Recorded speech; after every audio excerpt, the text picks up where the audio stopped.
Hi, I'm Brandon Mardiago. I'm Louis Korea.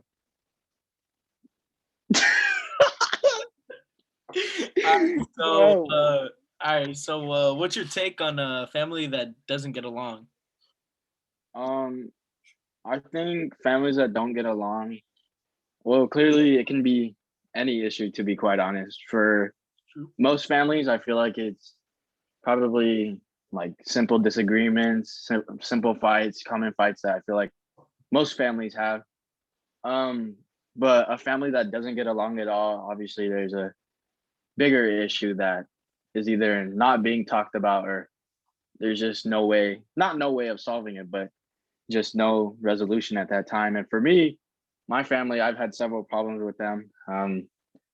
I've done therapy with them. We've done family therapy. We've done anything that can help because at the end of the day, it's like family comes first. And no matter what, whether it's friends, family, I think for the most part, you're going to have your family behind your back. So I think a family that doesn't get along is like probably one of the worst things you could have. Right on, right on. Uh, are you guys getting along now? Yeah, we are. All right, that's good. All right. Uh, what would you do if your biological father came back after 15 years of not being in your life? Um, It would probably take me by shock, like, I won't lie. Yeah. My father hasn't been around for literally 15 years, and it sucks.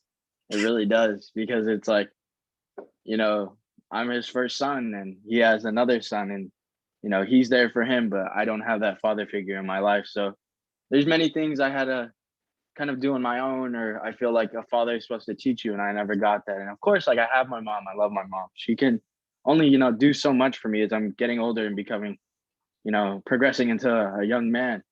So it's kind of a where if he were to come back after so many years, it would it would be a drastic change. And I think I wouldn't be able to just accept him coming back right away because it's like I've been able to live 15 plus years without him. So it's kind of like I would have to either talk to him about how we progress our relationship instead of just rushing it all at once.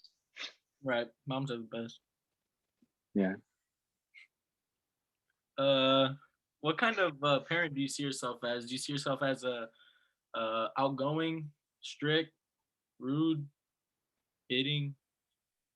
Um I see myself as probably in between outgoing and strict because when I grew up and I had pretty much just my mom, most of the time what I was taught was a lot of tough love because, my mom was suffering through, depression and she could only do so much to take care of two kids on her own. And yeah, she had her mom, my grandma around, but it's like she was working many jobs, so it Right. was hard on her. So I think I'd probably be in between outgoing and strict just because, it's what I've been used to personally.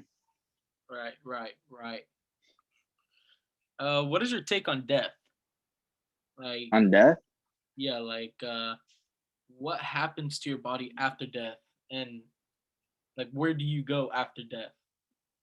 Is there another um, world after death? Hell, heaven?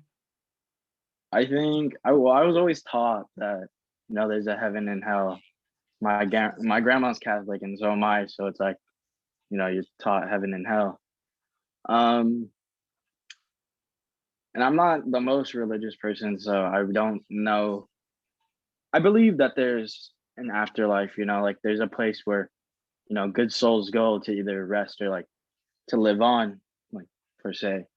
Or but the thing is like what about bad people? The thing is I don't believe that they just like go to hell and they're supposed to be tortured and deal with the devil. Like I don't know if I believe all that. I just believe that, yeah, there's some bad people in life and they might not deserve this so-called heaven, but I don't know if I believe in.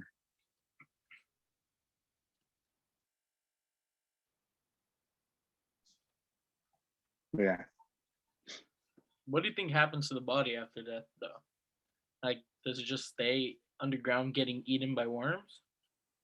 Um, well, I think physically, yeah, the body is will eventually be decomposed, but as of like more so like the soul and everything, I'm not so sure about that. I feel that. Well, yeah, that's crazy. Yeah. Um, are you someone that would like to live a long life or a short life? Like, would you want to live to 100 years old, or would you want to live only to like 70? Like, what is your take on that? Like, how old do you think you're gonna live to be? Um, it's funny because I've had this talk with my mom before. My mom always says she wants to die like at 50, which is What for the? me pretty young. Yeah. So, I think I do I don't want to grow so old and feel the thing is like I don't want to feel helpless. Like where I'm old and I need people to help me or like, I'm in one of those homes where people nurses and people are taking care of me. Like where I can barely get up on my own. So it's like I do want to live a fun long life, but I don't want to towards the end of my life feel kind of helpless and like I need someone to be there for me. You don't want Yeah. to, yeah, feel you. Yeah, pretty much. Yeah. But you would want to see your grandkids. Yeah, of course. So that's why I think around like 70s, like that's a good time. No, I'll say 80s. Yeah.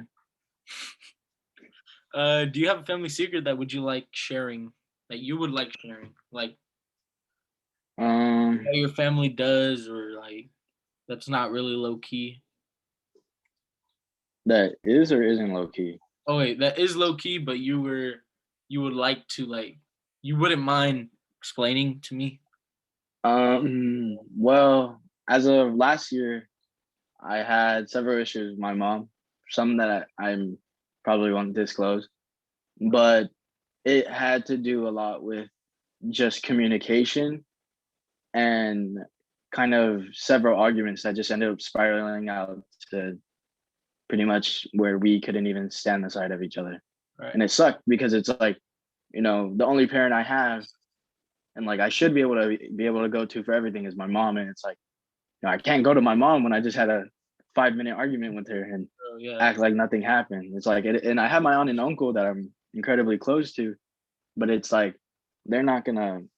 They're my mom. Like if she's upset with me, she's not gonna just allow me to like run away from the issue or just yeah, kind of not deal with it head on. And that's what we've been taught. Like, yeah, we need space at times, but eventually, like we're family, we have to fix the issue. So I think I guess it's somewhat of a secret. I don't know, but not many people know that we've we've we've had my mom and I had to do like this group therapy thing, and it was hard. Like it was incredibly hard on the both of us because it was like one session it was me alone, and then another it was my mom alone, and then for the third time meeting it would be like us together. So it was kind of interesting to see the way she felt, the way I felt, and I think it really like helped us, like the both of us, and it helped our relationship like pretty much better. right, right, right. So I enjoyed that. That's good. Yeah, What's your take like on families that like fight sorry. during dinner? You know what I mean? Like they During dinner. a simple dinner. What is your take on that? Like, would you want that in your house? Like, would Uh, you be okay with it? Like, say your sisters fight with your mom. Like, what would you do in order to like stop that? um, I wouldn't. I mean, I think when an argument's happening, I think both sides deserve space before like Right. you can talk about it. So I think maybe taking some space away from each other, thinking about it, sitting down to think about it, and then once you're both ready to talk about it, then that's when you talk about it. Yeah. All right. All right. That's good.